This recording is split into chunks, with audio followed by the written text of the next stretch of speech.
Coming up on the Relebogile Mabotja podcast, let's talk African spirituality versus Christianity and actually how they are more similar than you think. And then Gogo Dineo talks to us about her own personal struggles and journeys, and even more, how are we going to heal our nation? Coming up.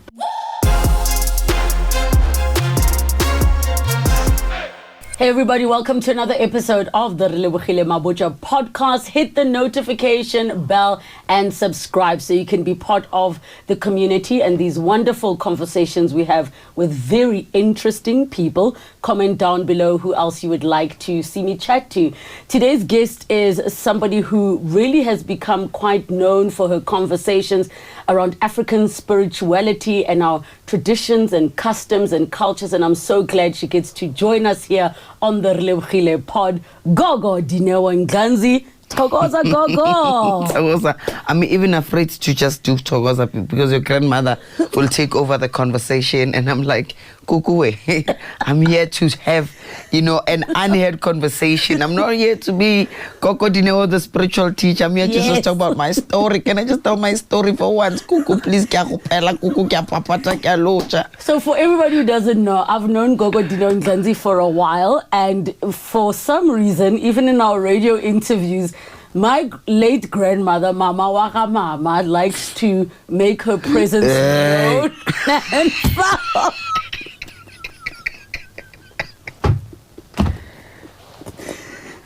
Hey.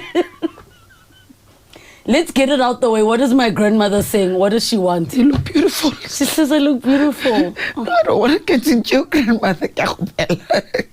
It's quite interesting. How often does that happen? And maybe you can help explain that the non-physical realm crossing into your physical realm. Why do you have the ability to experience things that other people don't? That's why it's a gift, right? And not everybody's gifted the same thing. And just to say that it happens with you, because if you remember the first time we met was when you did Fresh breakfast. Yes. And after the show, you pulled me aside and you were like, girl, you got to just do something. What's going on? What are you seeing? This is what I'm experiencing. Yes. When people give you access, right, into their spiritual world, and when you meet them, there's always that door that's open that you can tap in. I'm here, I'm open, I'm ready. And I think that's why your grandmother always shows up, because your grandmother knows that you've got an open heart to hearing. Because one thing that I'm very wary of, when I pep, I know sometimes people are like, oh, I want to hear, but people are not ready to hear what you have to say. Because permission is everything in the work that I do. I have no right to enter into your spiritual realm without you giving me access. When I do, I'm actually then, I'm violating, because access must be granted from a place of sovereignty as consent, not as coercion. Because I'm here, then now you feel coerced to be told what I need to say, because what I'm hearing is not always needing to be said at the time that it needs to be said. And that's why sometimes it creates a violation. So I think with me, because so it's that. And I think for me, my work is it's a gift, but any gift comes with its own challenges and burdens. And one of the burdens is being able to see things that you didn't invite to see. I think also, and just for context, especially for those of you who haven't followed my work, I speak openly, particularly on radio, about my spirituality. The fact that I believe in God, the fact that I believe that those that walked before me continue to exist in the spirit world. And I see my ancestors as people, and I know in the Christian world the word ancestor can be seen as something so negative, but those that walked before me, I see them as the angels that God sends out to be his helpers in many different ways. Now, I want us to deal with this one right at the top of the conversation, which is many of the gifted people I know, be they white, black, they are mediums, psychics, all of those things. One of them is extremely Roman Catholic. They are also churchgoers. They also believe in God. So my question is, what is the disconnect that particularly when it comes to Christianity, we label anything that is not what the Bible says as demonic, witchcraft, and what is it that maybe we are missing in how we articulate the connections of these worlds? Christianity as a faith and as a belief system is not inaccurate. Christianity as a way of life is about devotion, but Christianity as a religion is about domination. And that's where the problem is. Because when we seek domination, it means there's only one way of understanding, seeing, and accessing. Because Christianity is about ancestry. If you open the first book in the New Testament, it outlines Jesus' ancestors. It acknowledges, it does a libation. You know, it speaks about Jesus as a descendant of this. Jesus is the son of David. How many times do we hear that? Because David is an ancestor to Jesus. You know, Jesus went up to the mountain, and when you got to the mountain, Gabona Elijah, Gabona Moses, I saw those people and said, please create 3 sacred spaces. You know, when we speak in Exodus, when Moses came down and God says, I'm making a new covenant that I never made with your ancestors. And over time, it's now called forefathers, or it's called elders, or whatever name that it is, because the word ancestor means one who has actually transitioned from a physical into the spiritual, who's sitting, who's one with God. So the demonization of ancestors, it's an irony and it's a blasphemy to God, because God talks to us always about, I did this with your ancestors. I took your ancestors out of Egypt. Do not forget me as the Lord that has, you know. So it's those things. It's interpretation of the religious aspect, because Christianity was not intended to be a religion. You know, Christ was not Christian. So how are we making Christ a Christian that is so judgmental by using Christ's name in order for us to judge and persecute others? Whereas he came to actually move us from the religious laws, move us from the ones who were sitting on the high moral ground. I mean, one of my favorite scriptures, by the way, I'm an ordained pastor, so we can have this conversation with Christians all the time, because I started there. My story is, when I got my calling, Relebogile, I was at a Bible camp at the age of 16. So the story is that I'm sitting and I get 2 premonitions about 2 of my classmates. And I've told the story in other ways, but I want to share it again, because it's going to set the context of my story as Gogo Dineo, or the untold story of Gogo Dineo. So you're at Bible study at the age of 16. What is this premonition? What happens? Now I think about it, 16 is 7, right, in numerology, so it's completion. Yes. It's perfection, is God's work. Because God said on the 7th day I rested, and I looked at what I've done. So we are at Camp Bible study, because I was in the youth ministry, and I get premonition about 2 of my classmates. And somewhat, you know, this whole thing of being granted permission has been at the core of me as Gogo Dineo, even before becoming Gogo Dineo. Because I said to them, can you please, can I see your hands? Somewhat them granting me their hands was granting me permission to speak about what I saw. But it was a vision about one ending in hospital because of mischief around women, and the other one with this older man that were dating that is going to end up badly. So I said that. And they looked at me funny. Of course, the guy laughed at my face. And afterwards, there were 2 things that emerged. Guilt. Why am I connecting in this way? Because religion tells me not to. And second, it was like I made a fool of myself. Where does this information come from? But it was in the middle of a Bible study. It was at the heat of prayer where I got the messages.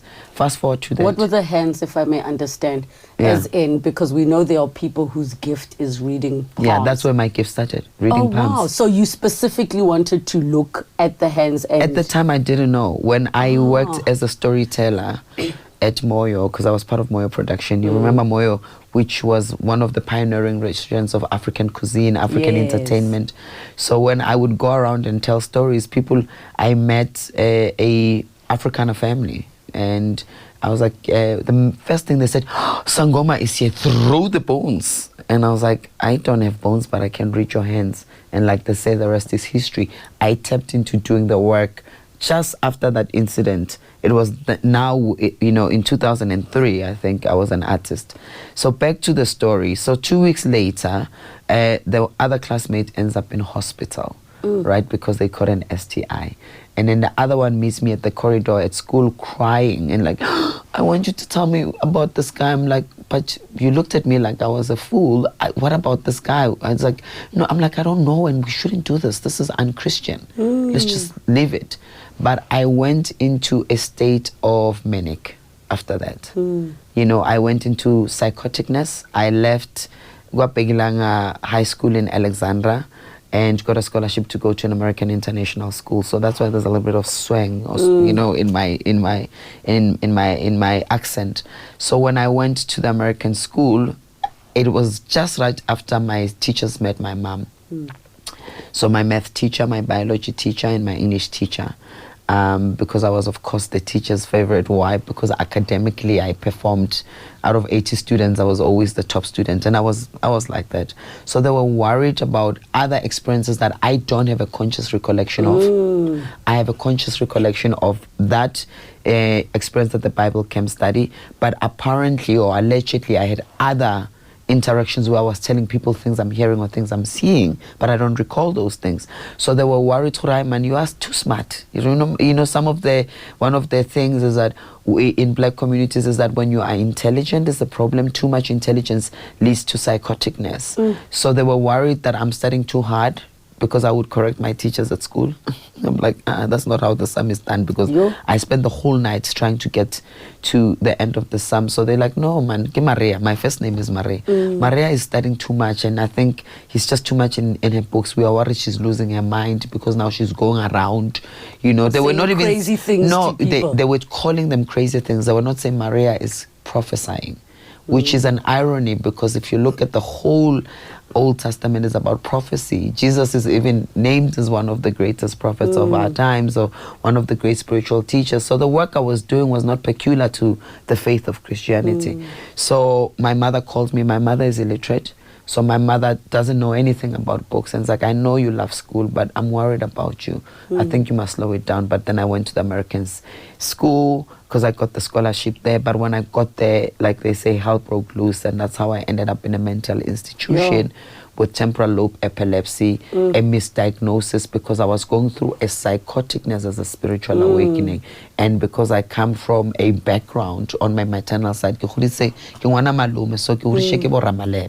so they were not known healers in their generation, because the generation prior to them, they've lost, they didn't go back home. It's another story for another day. So when that happened, my family didn't know where to place it, even though my paternal family, they were healers, but because we were Christian, so there was no way we wanted to entertain this as a calling. So when I went to Tara Hospital, I spent 6 months in matric, and again it was an issue of intelligence. Like, I've lost my mind because I'm too intelligent, or I'm being bewitched because I'm too intelligent. What were you vocalizing at the time when people were calling you crazy? Had you reached the point of you knowing what's going on, or were you also like, maybe I am crazy? Well, I did reach a point of I am crazy. That was I am because crazy. The things happening to you were not making sense. They were not making sense, and I wasn't having what we sometimes, and this is what I don't like when I get interviewed. So what are the signs? Because the signs vary. Spirit is dynamic, it's not stagnant. What are my signs and what are your signs might not be the same. What I know for sure, when you're spiritually called, you go through an awakening until you hit the call, which appears as a lifelong struggle of something you can pull yourself out. So for me, is a history of sexual abuse, things that were happening that didn't make sense.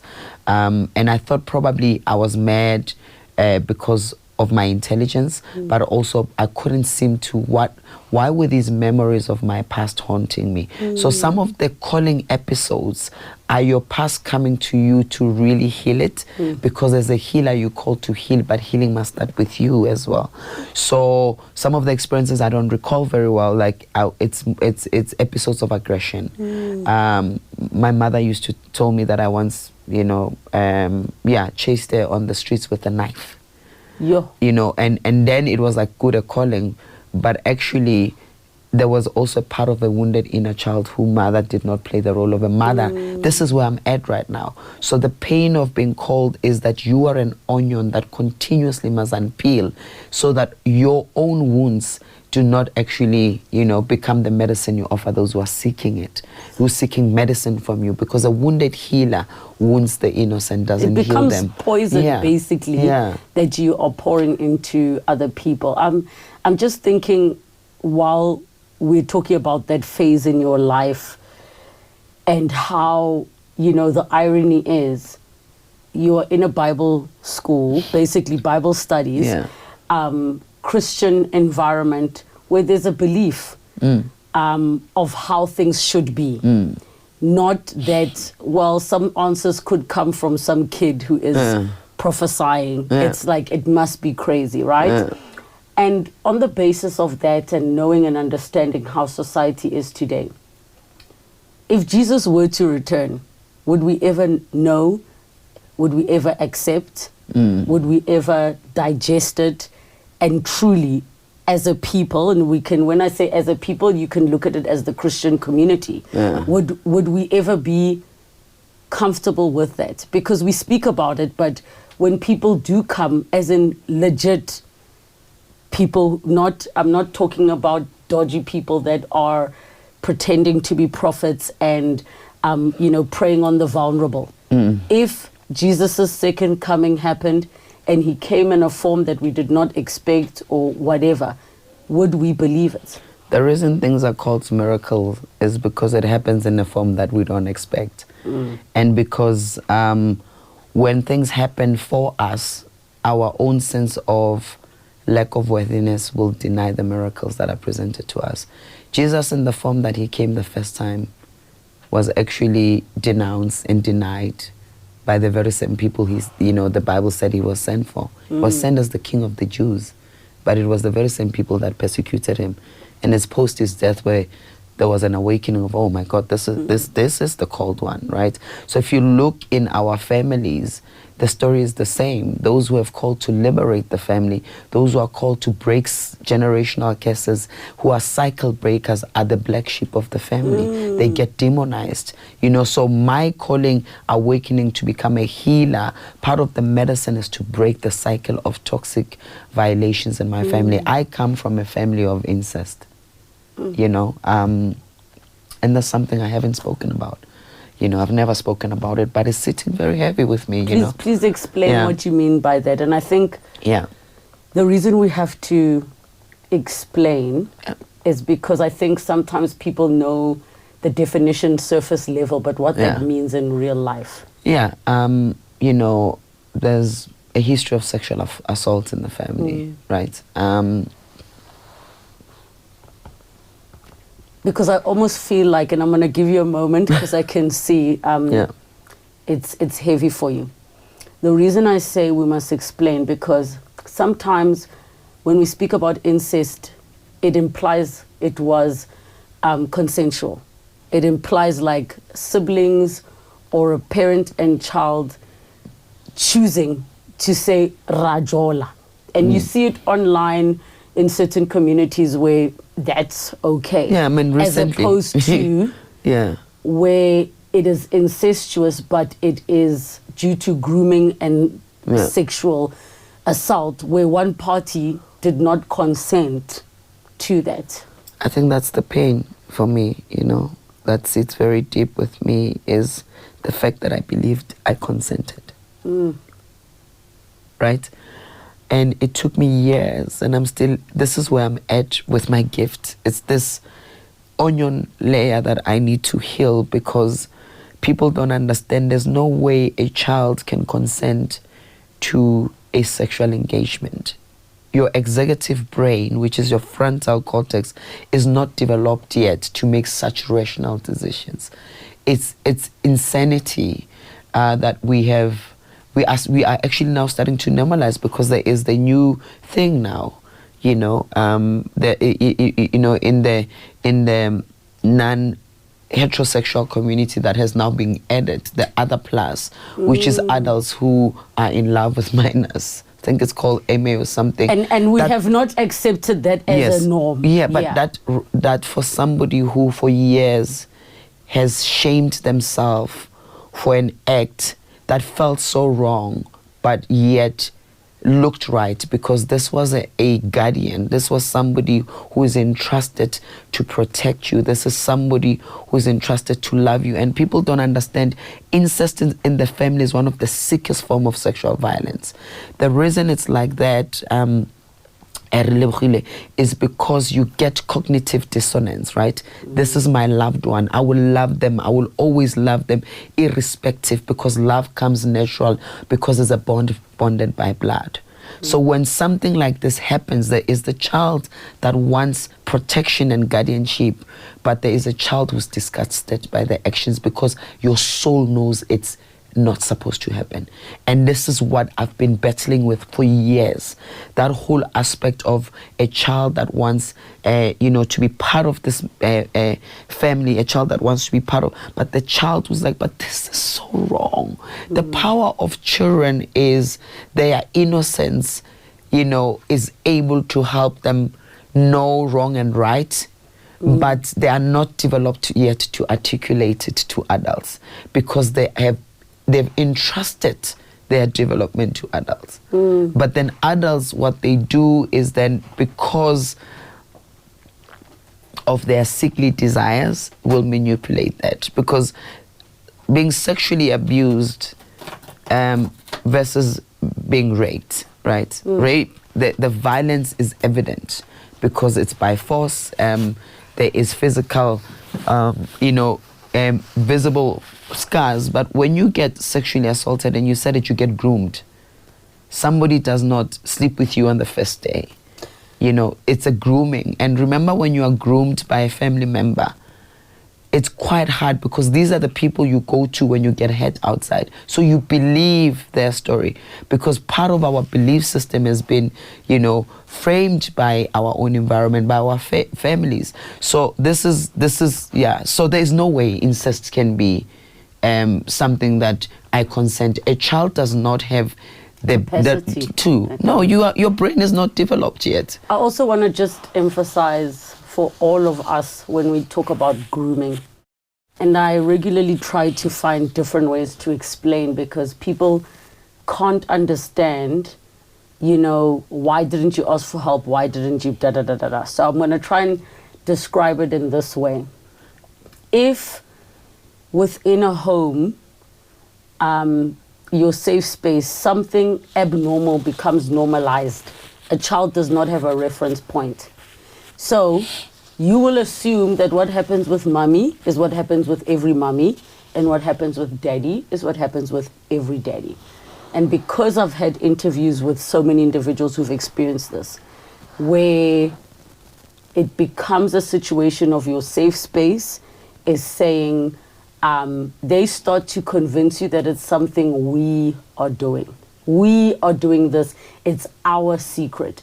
So the grooming is the convincing you that it's something you're doing together, so that you can't tell. Because if now you're in pain or something doesn't feel right and it's become a secret, mind you, this person is your hero. You want their approval. You want their love. You want their acceptance. And a big part of you understands that telling means that you're not just canceling the bad stuff, you're also canceling the good stuff of whoever that role model is in your life.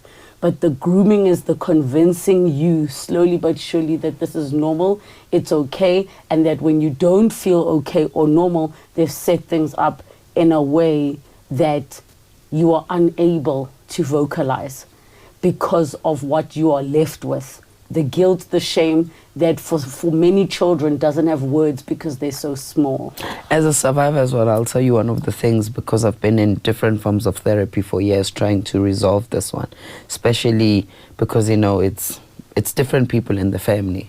But there's one that it's so hard that maybe next month or next time you have me, I'll say it, because I'm at the brink of I can't carry your shame, can't carry what you've said by protecting the integrity of the family, you know, because there's a few family members in the family that have done this. And I remember when one was doing the grooming, I already knew the red flags, and I never went and visited because I could see the pattern, right? I started to study the pattern. I read so much about sexual abuse. But like I say, that even with case studies, when you've not been through it, sometimes telling a story from an observer point of view has limits. It's quite limited. And I was like, yeah, but why wasn't it so? It was uncomfortable. Why wasn't it so? Until 3 years ago, when I became intentional about healing the inner child that's wounded, right? Not just going to heal the pain of me that's experiencing it now, but that girl that went through that. And that's the power of inner child healing. So when I went there and I learned that my body needed to respond, you know, with that sensation of pleasure to protect me. Because just because your body is responding doesn't mean you've consented. And this is what we see even in adult violations, in marriages and relationships, where somebody says, no, Mara, you wanted it, Mus, you came, you orgasmed. You know, and this is what happened because one of the relationships I had as an adult, and this is when I was a Gogo Dineo. This is when I separated from my husband. One of the relationships I had was with an abuser. But who was that? It was the little girl, because when we don't heal what has happened to us, we'll continuously seek it because it feels familiar. Because when you've been groomed, violence feels safer than peace, because peace feels like boredom. Because I was used, because remember, when you go through a traumatic experience, your brain engages your stress hormones, so adrenaline starts to rush. I mean, adrenaline is what gets us running. This is what gets us wanting to go achieve goals. So I was seeking that. You know, one of the reasons I separated from my husband, I found him boring. That's not the thing, on you know. Top of that, I love that you're so honest about it. So if a person is used to, let's say, for example, and I'll use the example of when we were living Kososhanguve versus moving to the suburbs of Pretoria North. So, Kososhanguve, there's a tavern next door. You could always hear drunk people. There was a band rehearsing. There were gunshots somewhere else. There's rats in the ceiling. All of those things. Ne? Noisy. You could even describe it as chaos. And mind you, Soshanguve back then was not as bad as it is now.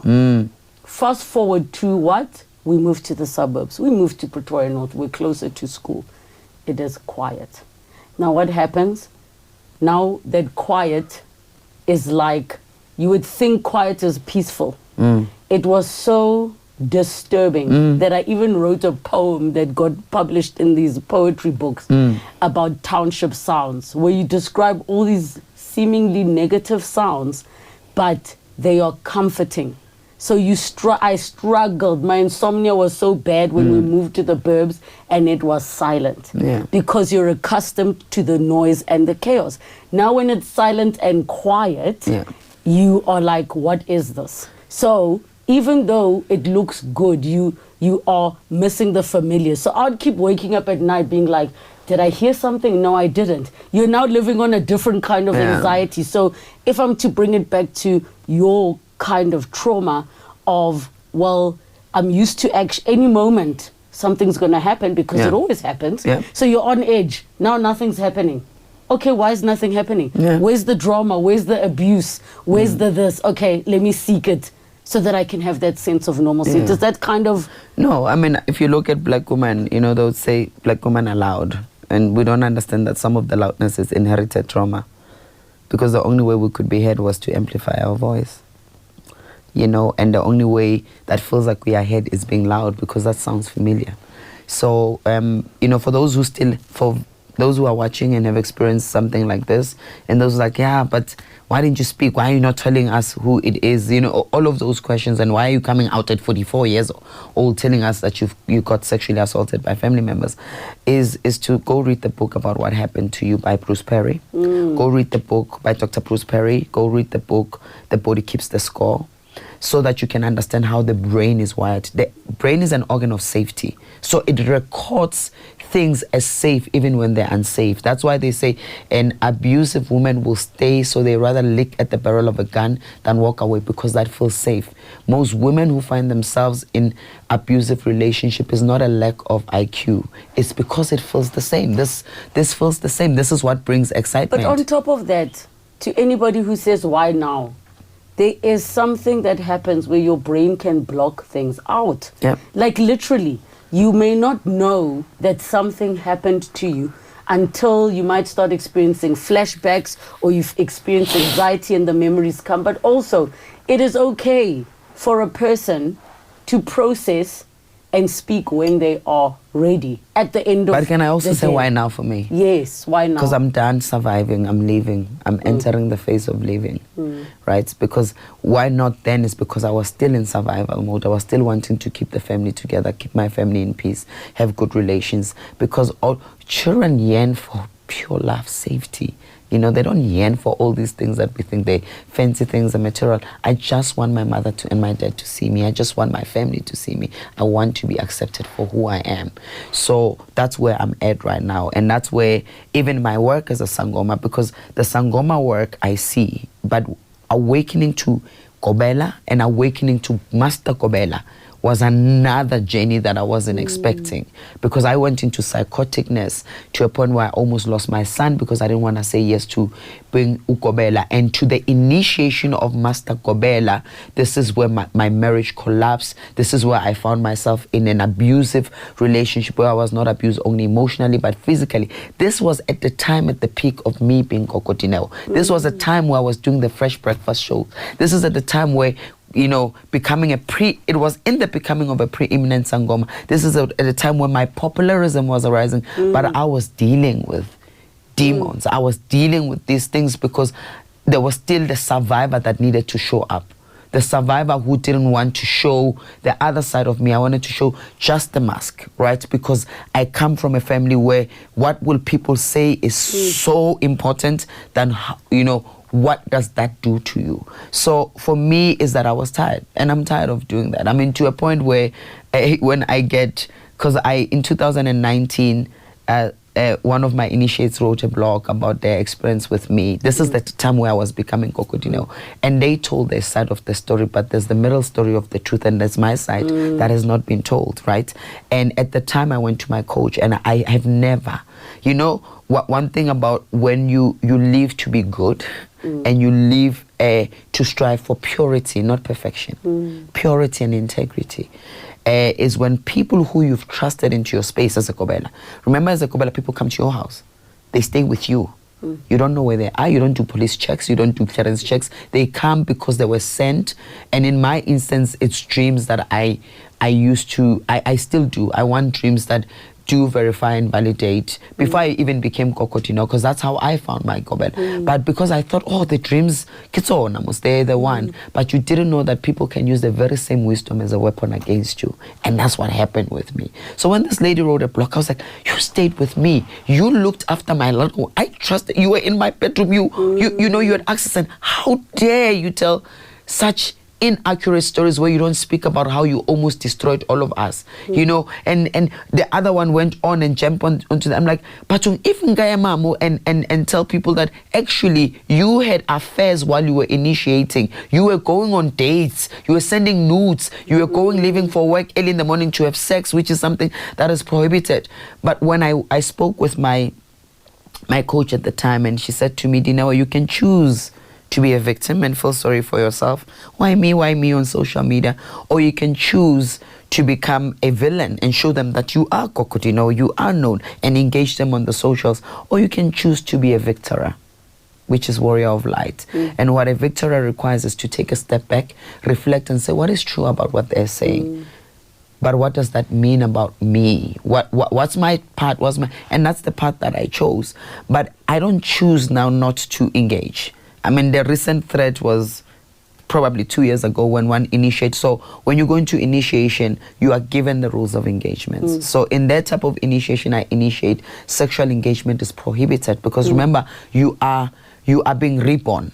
Your soul is being elevated. So you can engage, because sexual engagement is not about just two bodies. It's about the energy. Exactly. And the transfer so you're going of to all the things, contaminate it, but you stay with other people whose soul now is interconnected with yours. So we don't want any spiritual pollution, because that could lead to somebody's fate. Yeah. Why do I love that phrase, spiritual pollution? No, because I think it's so powerful. Yeah. Like, I think you've so well articulated. People speak about the energies when it comes to physical intimacy with other people.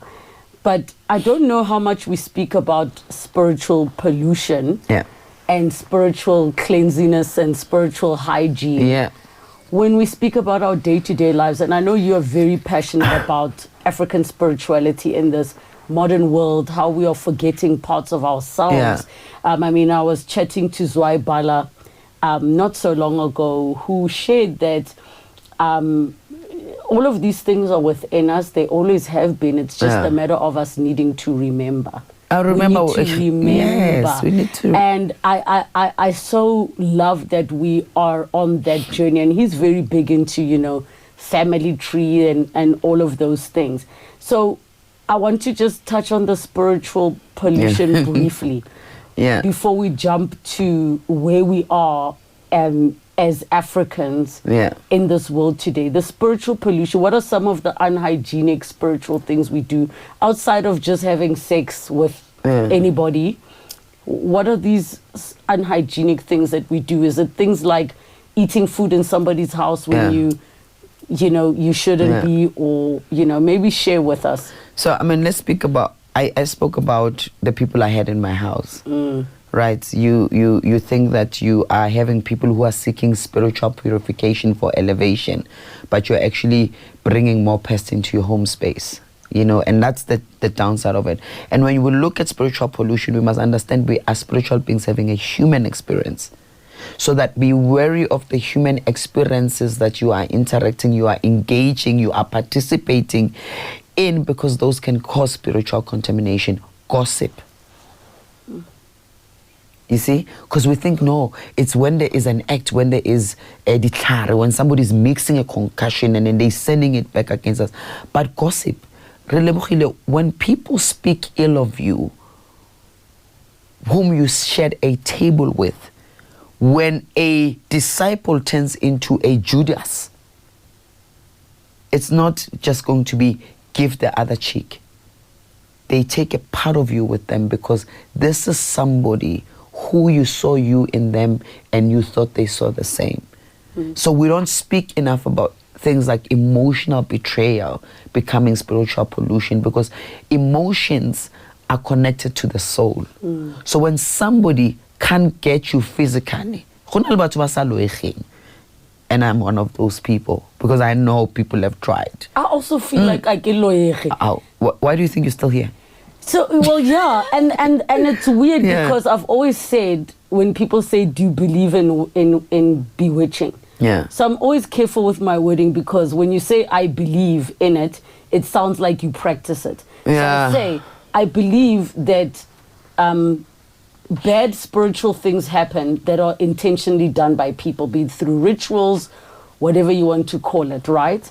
But I believe I'm untouchable, because I know I'm very protected, and because I pray, and because for as long as I need to still be living my purpose, even if something a person does delays me, my Waze app will reroute. I will go back to where I'm supposed to be going anyways. You might just derail me by 5 minutes out of my route, but I've always believed, and maybe that belief alone is what has protected me. No, Marakiri, like you said, a delay is not a denial. But let me speak to two things you've alluded to that have been your protection.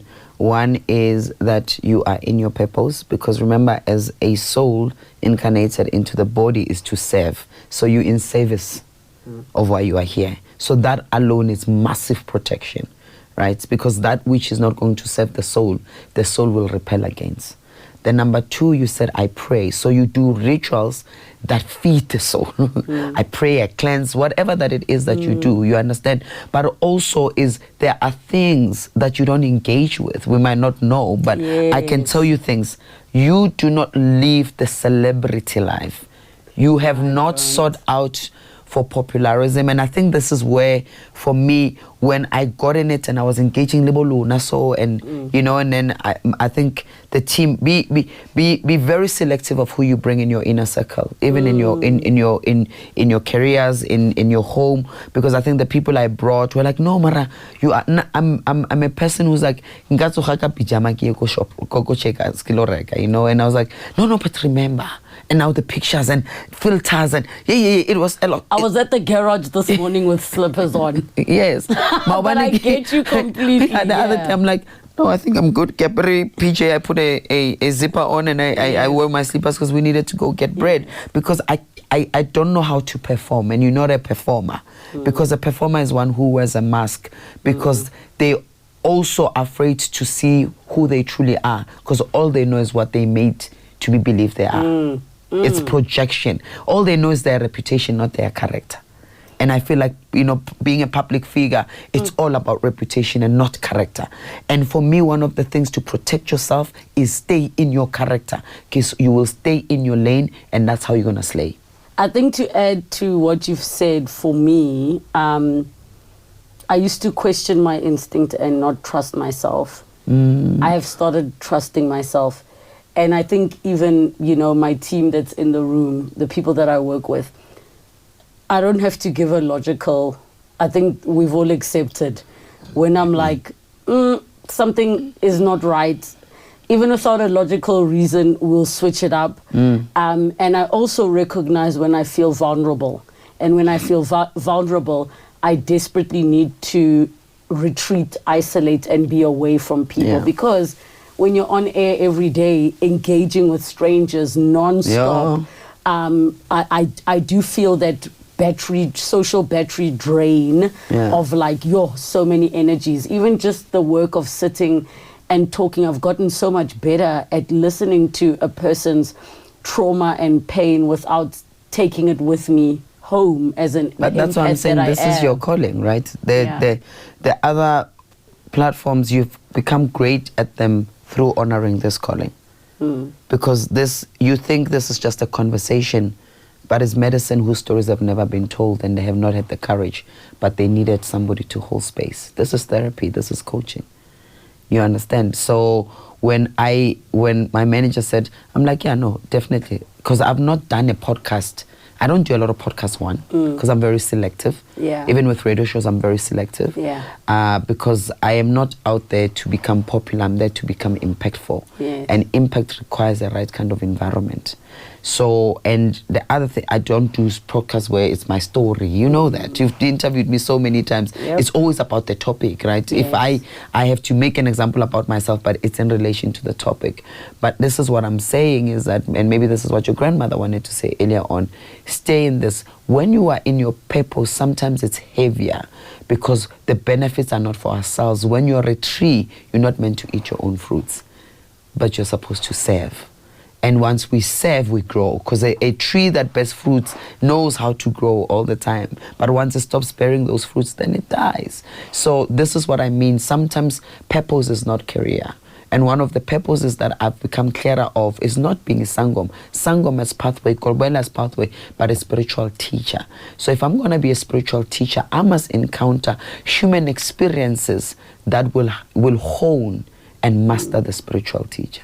I think also open you up. I think when somebody once asked me, if I've trained as a therapist or psychologist, and I said, I've just been through a lot of shit, and I make a very good patient who, you know, sometimes these life experiences, I think, open us up a little bit more to do the work that we do. But how then do you find the balance between, you know how they say a doctor cannot treat himself, between being a person who's going through everything you are going through and processing, but also still needing to walk into spaces to, you know, prescribe medication, prescribe treatment, prescribe things that need to be done? Yeah. How do you create a separation, if any? I mean, one of the first things that I had to do was create a physical boundary. So move outside my practice. Because the way our practices are constructed as Izangoma is that your ndumba is by your house, either an outside rumnyana or an outside practice. So that boundary on its own did a whole lot of wonders for me. Just knowing that I'm actually going to work. I'm going to work, I'm leaving home. And yes, my times are like doctor's times, they're like entertainers' times because they're never the same. But being able to go to a home, to a place that can ground me, that's two. The other thing is, as wise as I am, but I'm still a student. So who is a team? What kind of team do I need to hold space for Dineo? Right? Because Dineo is Maria, Dineo is all these things. In order for me to do my work integrably, I need to also know when I need help. I also need to know when I can't help. So being able to say this is beyond my capacity. So one of the things I've done is I'm actually in the process, the initiation I'm in is moving away from the Metaya into the Oracle.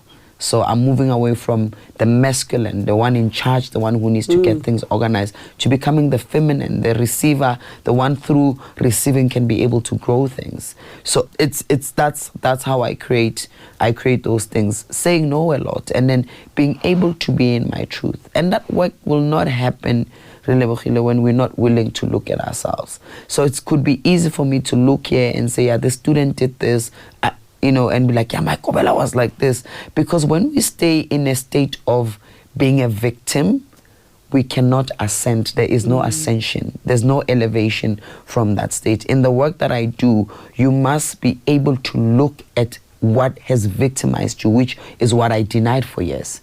Because I quickly went into being a survivor, and the survivor gave birth to the hero. So the face of my life is to go back and look at all these things where you have been a victim. Because with everything that happened, with Matwasanak, it was like, oh, what have I done wrong? Because they would leave. You train them and then they go. And when they leave, some of the things like, what happened now? Like, I don't want to go back to that space. I don't want to go back to that woman. Then you realize, okay, probably that's right, because, I'm not, when you become a master, iron sharpens iron, and sometimes we need iron in you. The type of training I do, so it's warrior, it's fighter. So there's a part of me that the masculine is required, but the masculine unconscious can also be brutal, right? And realizing that probably some of the brutality is because when I'm Dineo, who's supposed to say no to Relebogile, Dineo is trying to please Relebogile so that they don't leave my initiation space. Yes. So if we are to bring all your learnings, your teachings, your experiences to where we are in the world today as young Africans, and our connection to ourselves, our people, what do you think we have forgotten? That we were called. We think that the calling is for a chosen few, but not everyone who is called is the chosen one. And when we can remember that we actually have been called to become physical expressions of God, of the divine. So in our ways of doing, how do we honor the divine in us? Because we don't want to honor the divine in us, we want to honor the divine in others by becoming people pleasers. People pleasing has been so glorified. When a child says, no, I don't want to hug Uncle so-and-so. And I love how you're parenting, by the way. Because you said, and you didn't notice when you were talking about your son, when we were doing makeup, you said your son got there and he was shy, he want to interact. You're like, no, it's okay, just be you, it's fine. Whereas, stop being rude, Nana. Go greet Uncle so-and-so. And baby's like, I'm not greeting Uncle, because there's a way Uncle touches me when Uncle greets me. The soul knows wrong before the body has an understanding of what wrong is, because the soul is old and it's wiser. It's been there before. So we've forgotten who we are, that we are spiritual beings who are having a human experience, and we are trying to confine, we're trying to be prescriptive to ourselves. We can't be divine. You can't be a divine person by holding yourself at hostage by how people and what people expect of you. Do you think, because I'm just thinking about something you just said. In many ways, I feel like spirituality, modern spirituality of becoming more woke, becoming more aware, becoming more connected is performative, in the sense that as people, we have an idea of what it needs to look like. Yeah. So similar to there was a time where Self-Care Sunday was the thing, right? Yeah. And then people were like, nope, self-care is an everyday thing. Yeah. Self-care is an everyday thing. The learning to say no, the switching off your phones, not this performative thing you do on a Sunday where you go to the spa. And yes, it does form part of it, but the real self-care is in the inner work that you're doing. Yeah. So do you think, and I could be wrong because everybody's on their own journey figuring things out for themselves. I feel like sometimes we are, in the world we're in today, we are performative in a lot of our wokeness, awareness, consciousness, and we are still struggling with the part of the doing work. And I know, because I intellectualize things and I know if I understand it in my brain and I can explain it to you, I'm good. But now the living it, the part of living it, of living, being the mother with this child who is articulating things that are blowing your mind and holding space for him, the part of truly being open to the mirrors around you of the people that are reflecting parts of yourself you've been unable to comprehend, let alone accept, like the real life stuff. And maybe that's just me still figuring out myself, where I'm currently going through a space of stopping talk therapy or taking a break, because I felt like I talk so much. It's my job, but I struggle with the sitting in it. Maybe just help me get an understanding from you of how you see the practice of spirituality as this internal journey versus what we perform. I like what you also said about, I'm fascinated by your parenting and your child, the relationship you have, because you were him. It's just that you were in an environment that was prescriptive, that was religious. So we cannot be spiritual if we're still holding on to religious constructs, because we still need to heal from the wound of the Council of Nicaea that decided what goes into the Bible and what doesn't. Who goes there, who's making it, what color Jesus is going to be, and where actually Jesus is from. You understand? So those things, that's what I mean by prescription. When things are prescriptive, we need to follow into wokeness in a prescriptive way. So if it's not a massage, it's not self-care. It's either or all the time. Spirituality is about end. It's about many ways. It's about embracing my masculine and my feminine. It's the dance. It's me being in flow of my soul. It's saying yes and coming back and saying, sorry, Relebogile, I can't make it. How many times have we tried? And then you wake up in the morning and you'll say, sorry, Coco, let's not, that's okay. But when we are trying to also be free, because spirituality is returning to the sovereign being that God has said you are. God said, I give you free will, but here's the guidelines to know between wrong and right. But go ahead. That's why people can get away with the most horrible acts, and we're like, but where has been God? Has always been there, but God is not there to impose. He gave you free will. He gave you free will, but you will account. All of us are going to be held accountable, because at the end of the day, what I meant by character, and which is ancient African spirituality, we knew that we needed to be of good character when we came on earth, so we can return as masters, in the spiritual realm. So heaven means higher place, right? Whether that's a physical place or not. But for me, there's no way you cannot want to be heavenly here and think you'll find it on the other side, right? Because so is it in heaven, so is it on earth.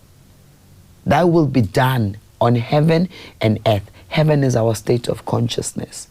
So if we do not cleanse and clear the state of consciousness, if we don't heal the God wound, we will be doing all these new ways of being, these things. You said it when you spoke to Zwei, and I remember the first time I met him, I thought he was on the other side of a table, because we were debating African spirituality and Christianity, and he was on my side of the table. Like, I know you are religious, and it's like, no, Coco, I've moved away from that, because actually I've been following your work. So when we can heal from the religious trauma, because we don't understand how much trauma came, all isms and schisms were designed through religion. Remember what I said earlier on. Christianity as a faith, as a devotion is not a problem. It is religion. Religion is man-made. Religion is the institution with the rules that has been made by somebody. That's why we've got so many dominations of Christianity, because somebody doesn't agree. It's like, no. But what does that tell us? It's actually indicative of we are spiritual beings. So what works for me won't work for me. What works for the other person won't work. And that's okay. I saw an American guy on TikTok. He was out in the forest and he was saying, this is my church. You see here, like he was saying, this is the congregation. This here is the house of the Lord. Speaking to the trees, the air. And I thought to myself, I love how we are also moving to a space where we're starting to open up to what things mean and what they mean in our own individualism.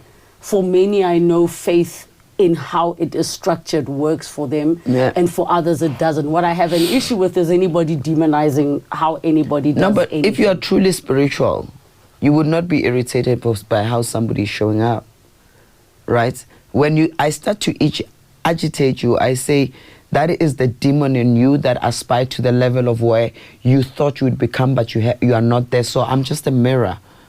Or it's a demon in you that needs to be let go. So you seeing me in my state and performing this demonic acts out, but because you've got the same shadows, so these shadows are amplified, so they are waking up your own shadows. When we are spiritual, we have what we call acceptance, not tolerance. And there's a lot of us who want to believe we are doing even African spirituality. How many people are now calling themselves African spiritual teachers? But look how prescriptive they are. If you don't trust her now, you're gonna die.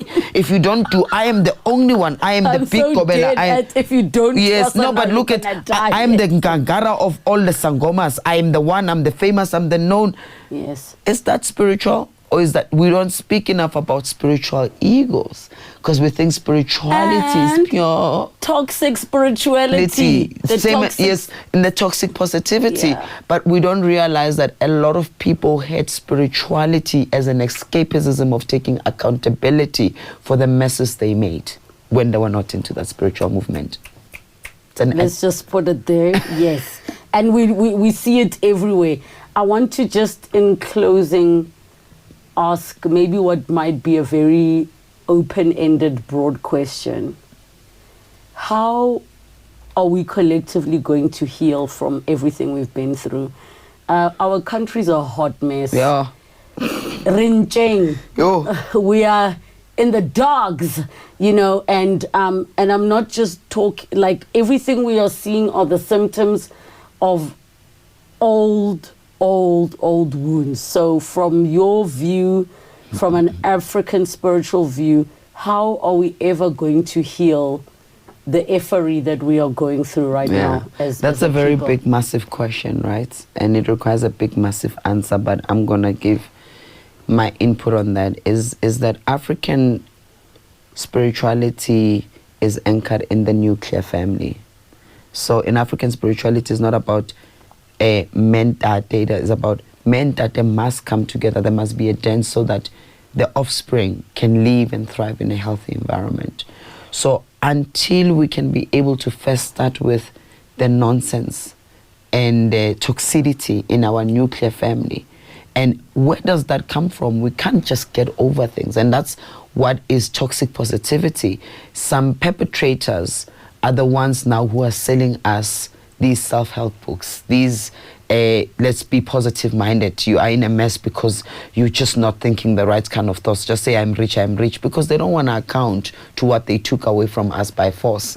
So they are blaming us now. It's like that's what happens in a relationship with a violent partner, right? It's your fault. I mean, if only you just behaved well, Dineo. If you just did you just said your affirmations, if only you just manage your money very well, you will not get into debt, and not understanding that money, a relationship with money is spiritual and emotional. Actually, Nicolette was saying that, and that's exactly where I'm at. So if we're not going to heal what has happened to us as a nation, if we're not going to have the tough conversation of the psychological impact of segregation, apartheid, colonization, if we don't want to, we are not going to go through it.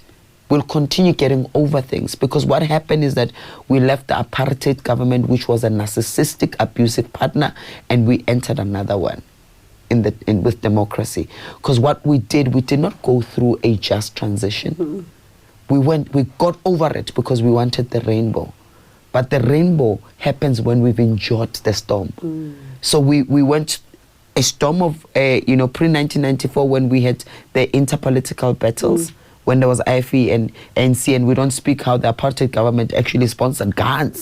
So what we did is that we went through that, and quickly we went into reconciliation, and then we had just that act, like you said, this performative thing, right? This performative thing that happened. So until we are willing to have the hard conversations, one is to say that we have been victims, but we cannot remain victims forever. How do we take ourselves forward, and how do we stop the illusions and these facades of like, oh no, we are a racially inclusive political party? Mara, when it comes to when it's the majority who've historically been unjust, you don't speak up. When it's hashtag, justice for Gogo, you don't do it. But hashtag Jocelyn must get justice, we don't do it. And then you come and gaslight us by having a national dialogue about the very same issues we've been raising, and using the very same money that must be going into employment creation so that your own fellow comrades can eat. If we don't have the hard conversation, because we have just changed the face, but the system is the same. Gogo, I thank you. I really hope Jorge, this conversation leaves questions that are going to drive conversations and slowly move us back towards where we need to return. And I am hopeful in our humanity, because we love this country of ours. We love our people, and there will be healing, because our children cannot grow up in a world that is what it is, as it is today. But thank you so much for coming, Relebogile, and I know that we are going to be talking again. Can I also say something, Yes, to you? Well, one of the things is that I don't want to leave South Africans hopeless, because when systems change, there must be chaos before order is restored. So we are collapsing the toxic masculine structures and ways of running. We're returning to a new. I don't know if the new is returning to the old, which is the feminine, or the new is doing that. By the way, I'm releasing. I've been so nasal. It's release. There's a lot of release. One of the things I had on my vision board was to have a conversation, Soul Sundays with Oprah, and today felt like it, because sometimes the Oprah we see, we miss the Oprah that is on our face, because we are in the chasing. So thank you. This has been one of my best interviews ever. I don't even know what to say, but thank you. Thank you. And thank you to all of you for tuning in. Comment down below with your questions. We'll get Gogo to answer some of them. Let's get the conversations going. And also let us know who else you would like to see on the Relebogile Mabotja podcast. As we go out, follow us on the socials, and make sure you keep up to date and catch up on the other shows if you've missed them. But again, thank you. Subscribe, hit the notification bell, and I'll see you next time.